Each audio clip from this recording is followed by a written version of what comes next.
Welcome to Create Your Reality, the show that empowers you with information on how to drive your brain and create a more purposeful, joyful, and fulfilling life for yourself one thought at a time. Join your host, Lynn Crocker, and her guests as they demystify your brain's processes and help you understand how your thoughts create your reality and how you can use this awareness to change your life from the inside out. Hi, and welcome to Create Your Reality. I'm your host, Lynn Crocker. Today I'm chatting with Pamela and W.T. Hamilton. Although partners in business, this mother and son team have very differing approaches to the law of attraction. While Pamela's approach incorporates spirituality into her work, W.T. draws from his own personal business experience and goal-setting mentality. The differing points of view complement each other, bringing a wider perspective to those who are hungry to find a new way of looking at life and manifest what they desire. Together, they created the Your Invincible Power book series, and today we're going to talk about their latest book, How to Tame Your Ego and Fuel Your Ambition. You know, in its attempt to keep us safe, the ego often puts up roadblocks, sets limitations, and produces fear and anxieties which sap your motivation and keep you stuck. Understanding your ego and all its tricks is key to stepping out of your comfort zone and dreaming big. So stay tuned for more on this topic while I welcome Pamela and W.T. to the show. Hi, Pamela and W.T. Thanks so much for joining me today. Hello. Hey, thanks.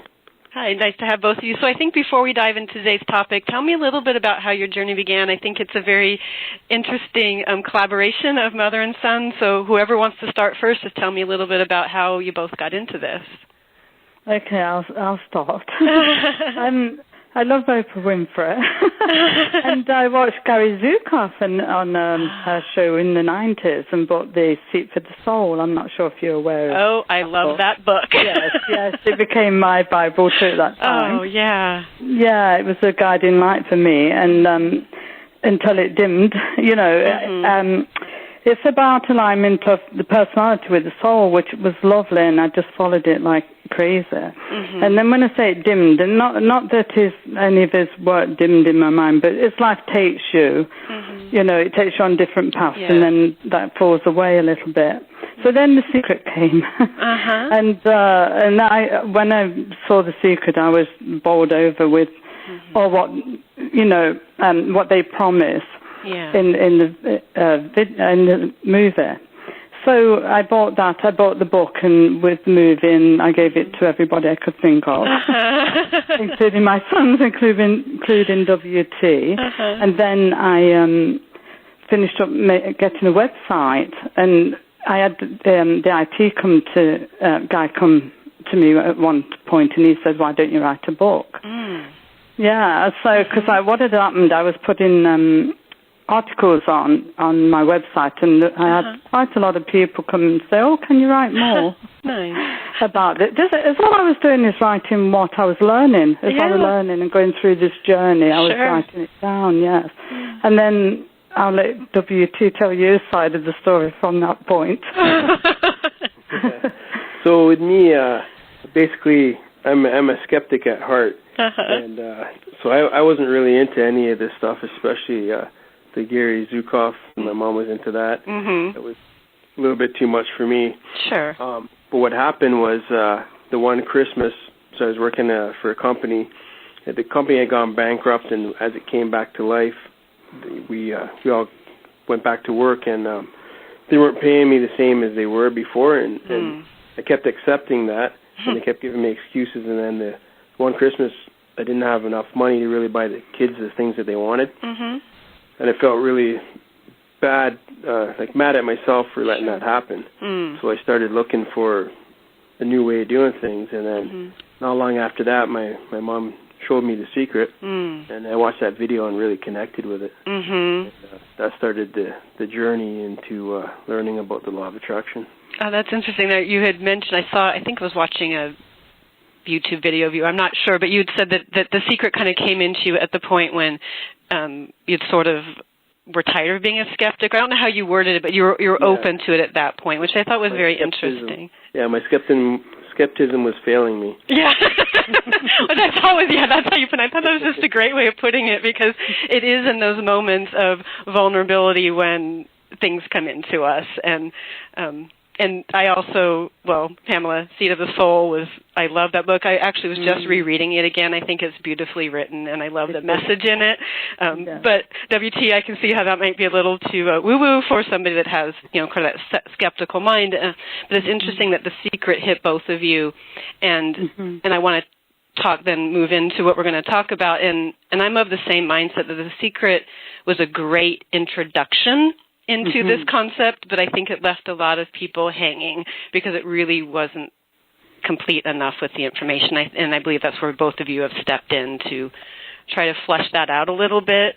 How to apply The Secret, how to make it, as you put the law of attraction into action. I also love that. So, and in the latest book that you have a series of books out. They're called Your Invincible Power, and we talked about that or mentioned that in the intro. And the latest one that is How to Tame Your Ego and Fuel Your Ambition? Yes, the newest one. Okay, so let's start talking about the ego, because as I'm understanding too, the ego gets in a way of manifesting sometimes. So talk about the ego. How important is it to understand that egoic mind and understand what's going on? So I believe it's super important. Sorry. The egoic mind is the elusive part of us, and it wants to take command. And the problem with this, we believe that someone or something else is responsible for our happiness. So we simply let the ego take control. But with this, the ego also presents fear. And so once we take that fear into us, we also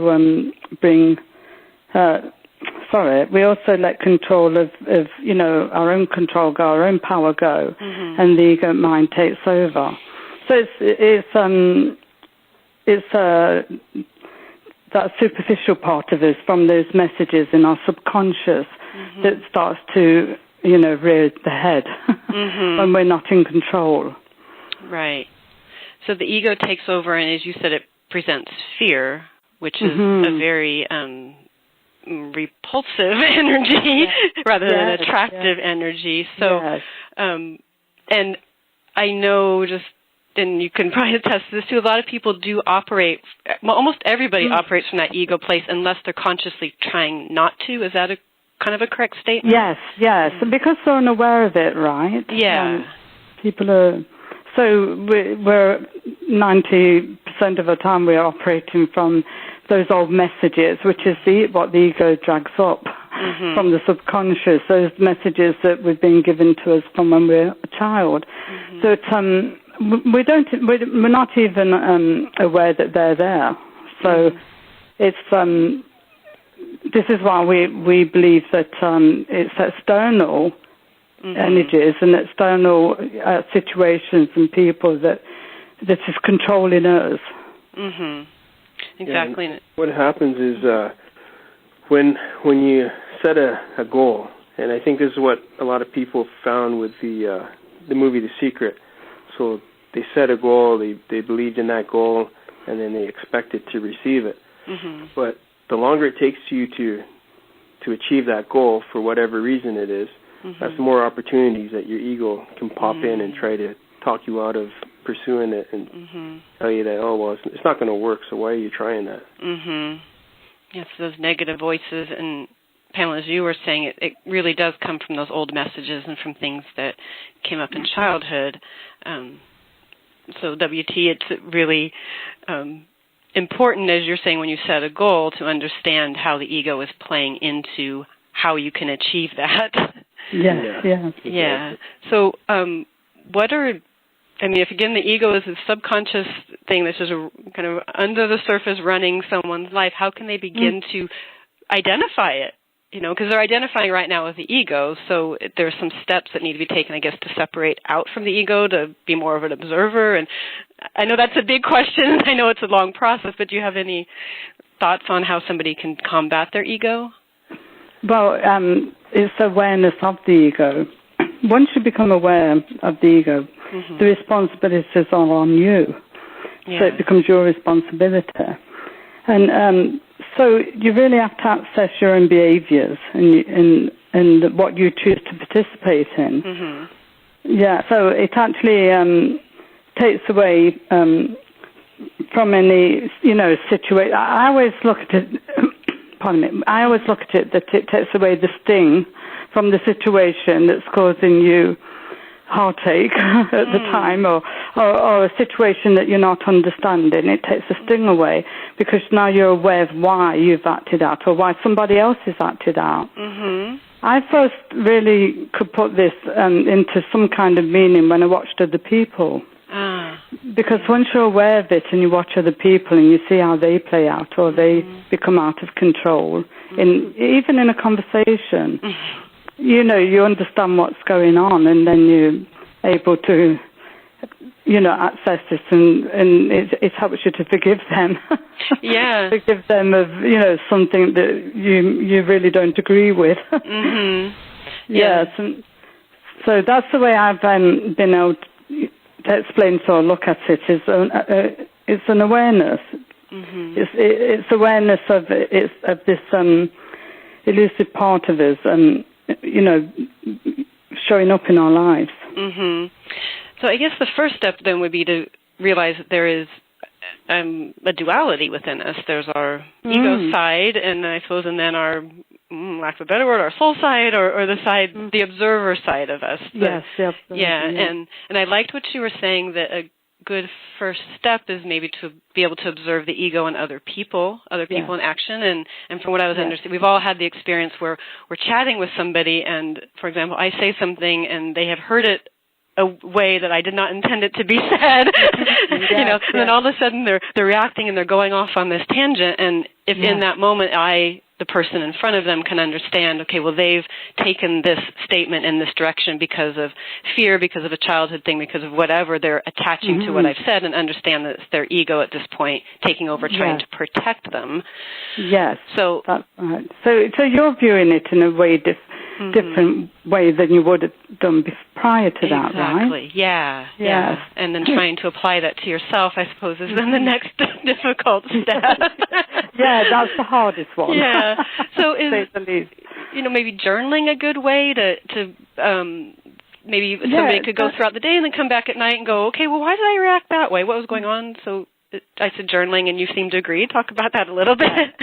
Journaling and affirmations, and there's so many different ways now that can help, because it's all about getting away from those hidden messages that self-talk, that keeps playing out in our lives. Right. Yeah, so journaling, it's really good. In fact, that's how you started, Wayne, isn't it? Mm-hmm. Yeah, WT. I started by writing basically a journal of what was working and what wasn't working. Oh, okay. And what I did was I looked at my past before I learned the law of attraction.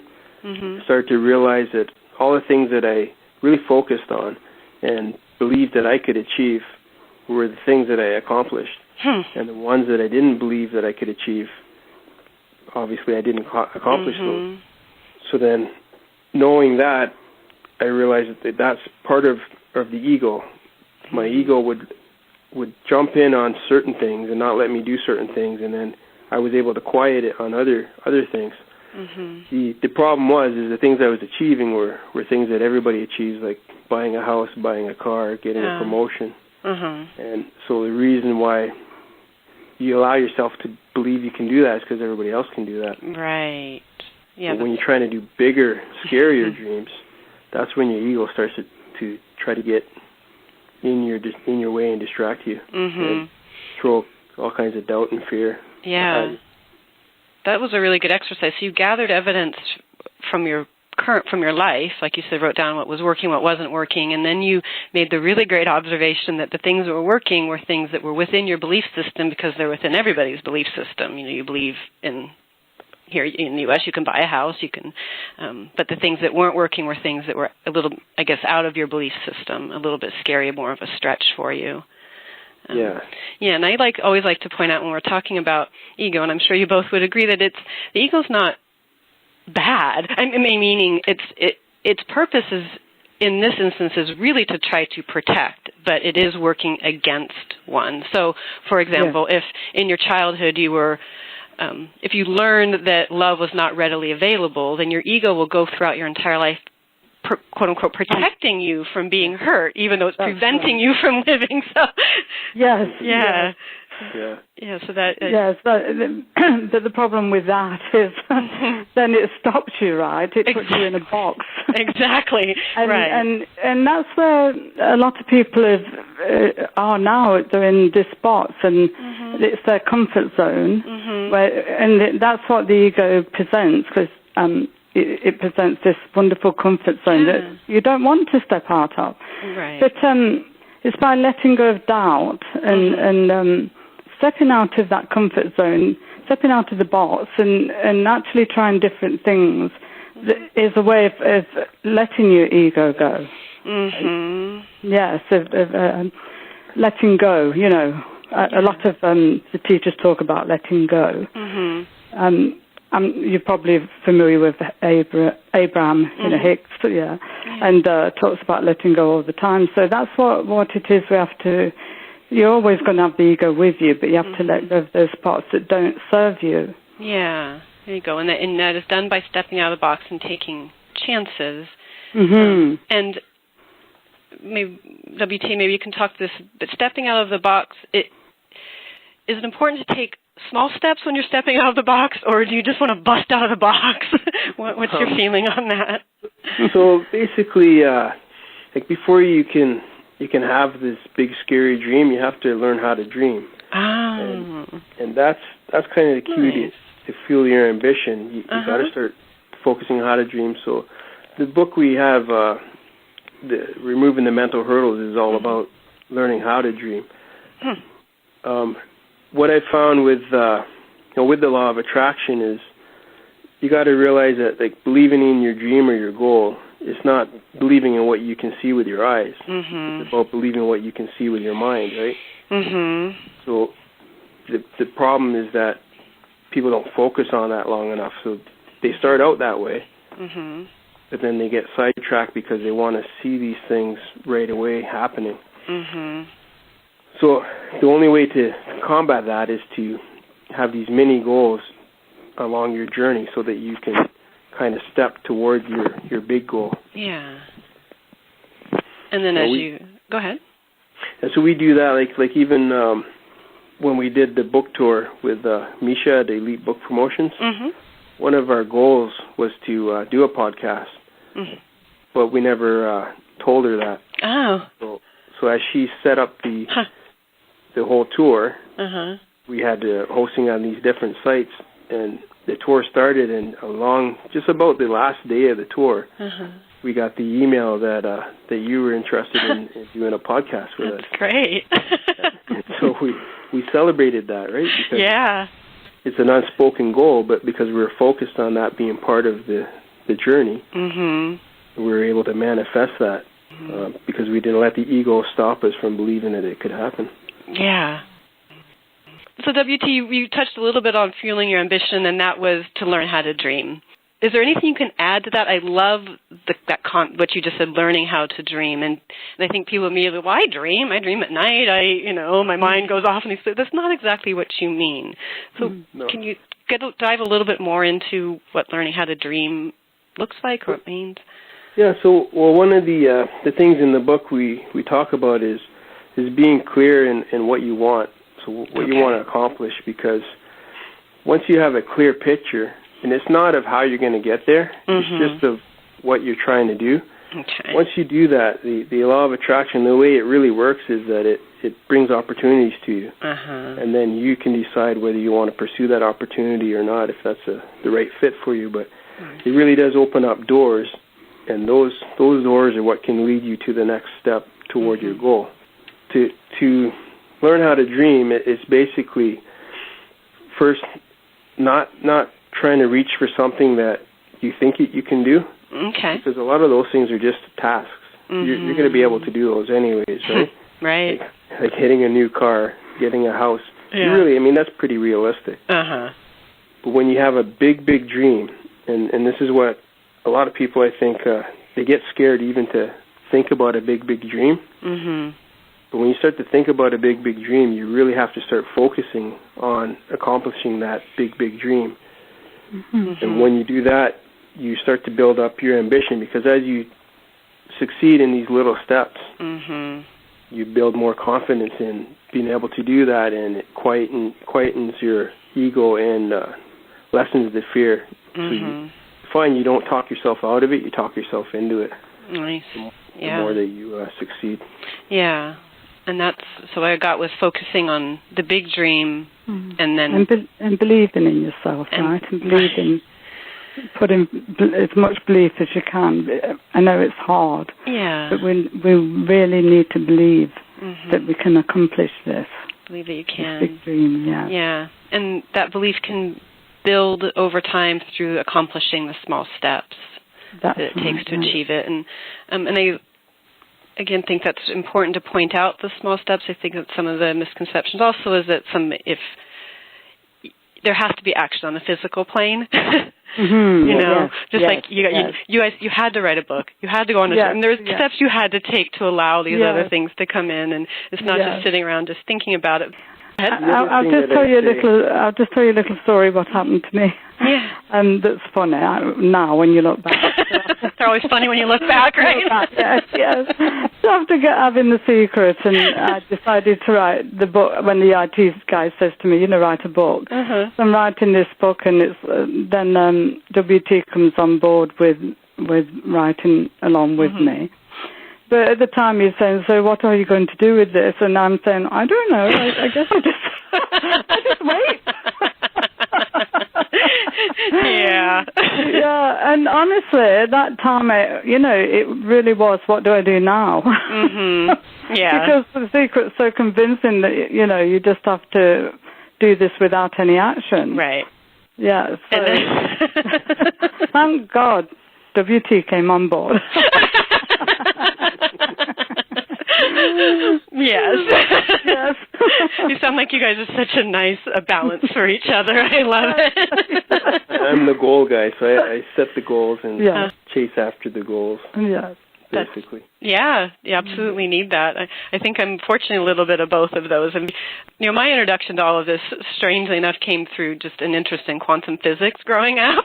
Mm-hmm. Not an interest in the math, but the concept of it. I loved it. And then you mentioned Abraham earlier. I still have the tape sitting. I have a cassette tape that I think was probably recorded when they were first starting out in, the late 80s.